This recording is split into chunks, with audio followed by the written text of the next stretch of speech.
औज़ुबिल्लाहि मिनश्शैतानिर्रजीम बिस्मिल्लाहिर्रहमानिर्रहीम। अस्सलामु अलैकुम।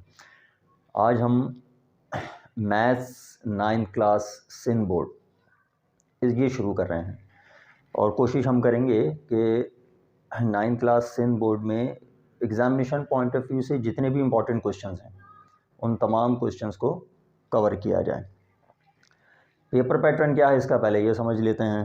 जो 2023 के लिए पेपर पैटर्न बताया गया है बोर्ड की तरफ से, तो उसके लिहाज से 20% MCQs होने, बाकी 40% शॉर्ट क्वेश्चन होंगे और 40% लॉन्ग क्वेश्चन होंगे।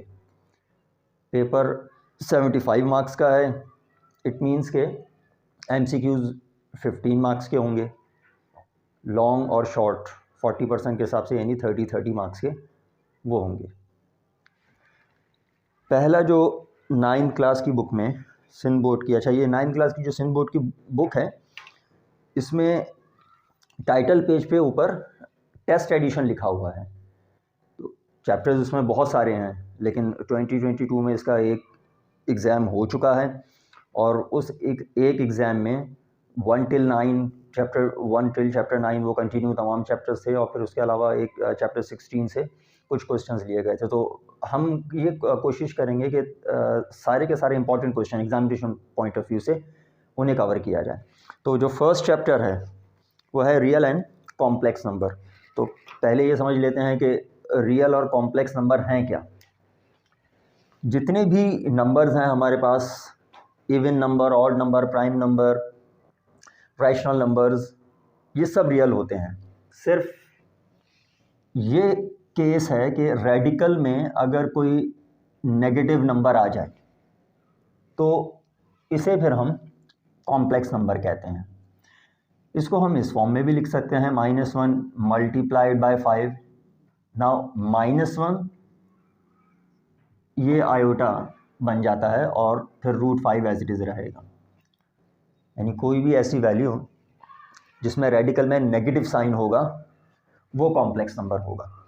अब हो सकता है कि ये कोई परफेक्ट स्क्वायर नंबर होता, फॉर एग्जांपल 16, तो इस नेगेटिव साइन की वजह से आयोटा तो आता, लेकिन जो 16 है वो परफेक्ट स्क्वायर है जिसका रूट है 4, so we can write it 4 iota. बाकी जितने भी नंबर्स हैं, इवन नंबर हों, ऑड नंबर्स हों, चाहे वो नेगेटिव हों, पॉजिटिव हों, रैशनल नंबर हों, दे ऑल आर रियल। तो ये तो है रियल और कॉम्प्लेक्स नंबर जो इस यूनिट का नाम है।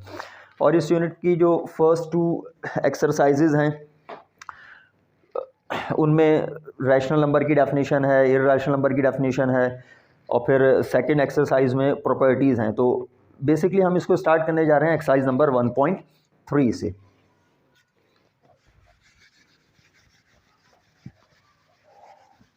एक्सरसाइज 1.3 में भी जो फर्स्ट क्वेश्चन है बहुत सिंपल है। क्वेश्चन नंबर 1 में कहा है write the base and exponent.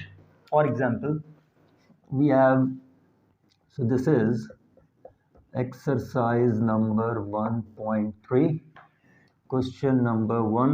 It has different parts. For example, we have 3/4 cube. So 3/4 is the base and this cube 3 is exponent. Now suppose we have -2 1/4, then -2 is the base and 1/4 is exponent.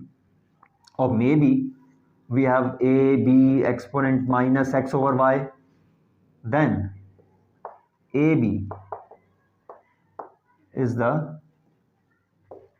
base and -x/y is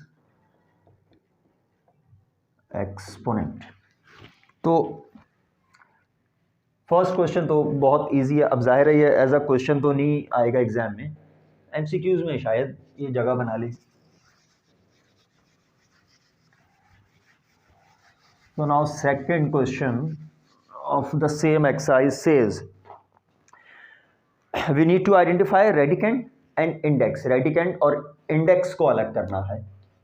For example, we have a question like this. तो ये जो root है इसे हम कहते हैं radical, और root के अंदर जो लिखा हुआ है जो भी वैल्यू है वो रेडिकेंड कहलाती है.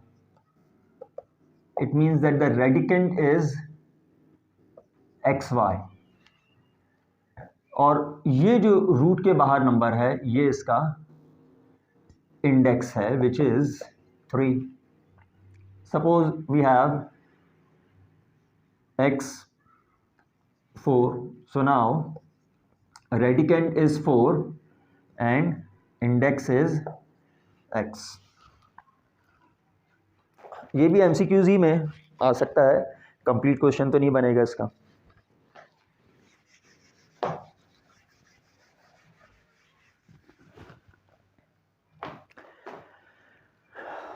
क्वेश्चन 3 में कहा रेडिकल फॉर्म है जिसे हमने एक्सपोनेंशियल फॉर्म में कन्वर्ट करना है. Question number 3, transform into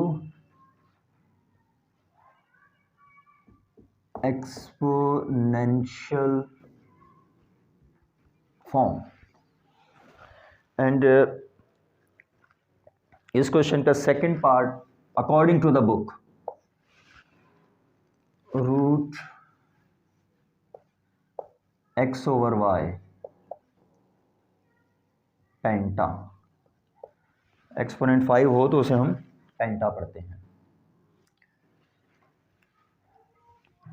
root x over y penta, अगर यहाँ कोई नंबर नहीं है तो ये कंसीडर किया जाता है कि 2 है और इसको हम स्क्वायर रूट पढ़ते हैं.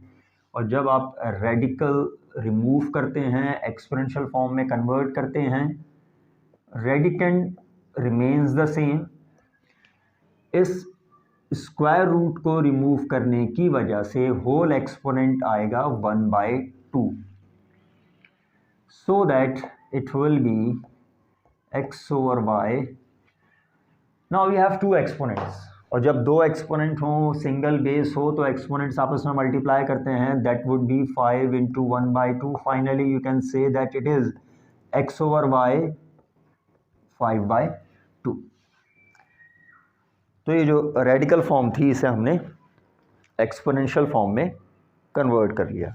Like part 3 of question 3, it says cube root.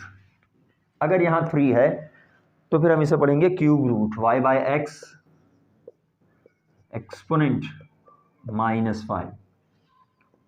According to the rule radical remove किया जाए तो y/x exponent -5. Now the whole exponent should be 1/3, यानी जो इंडेक्स है वो रेसिप्रोकल होकर एक्सपोनेंट में आएगा.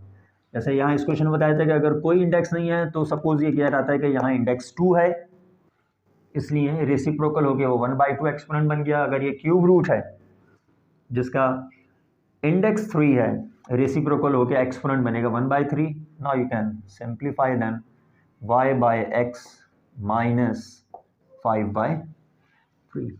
तो ये हमने रेडिकल फॉर्म को एक्सपोनेंशियल फॉर्म में कन्वर्ट किया.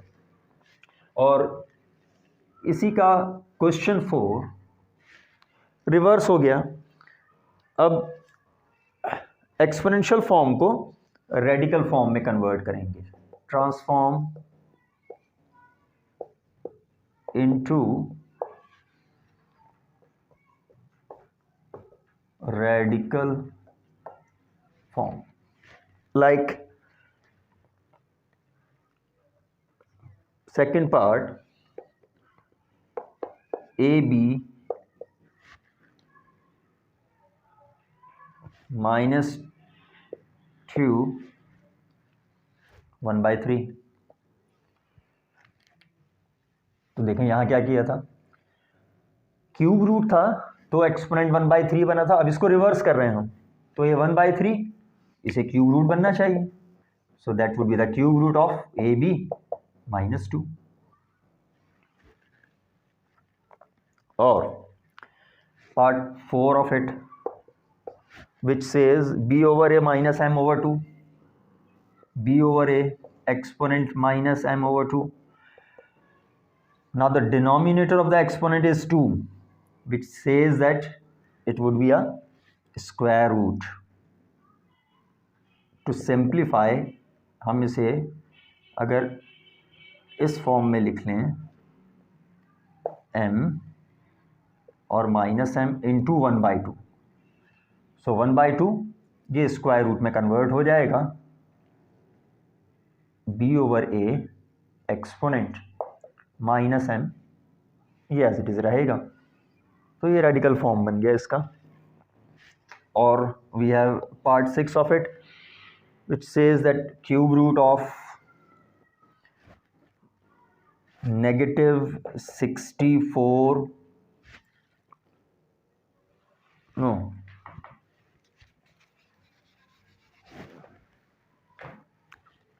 11/13 into 12/13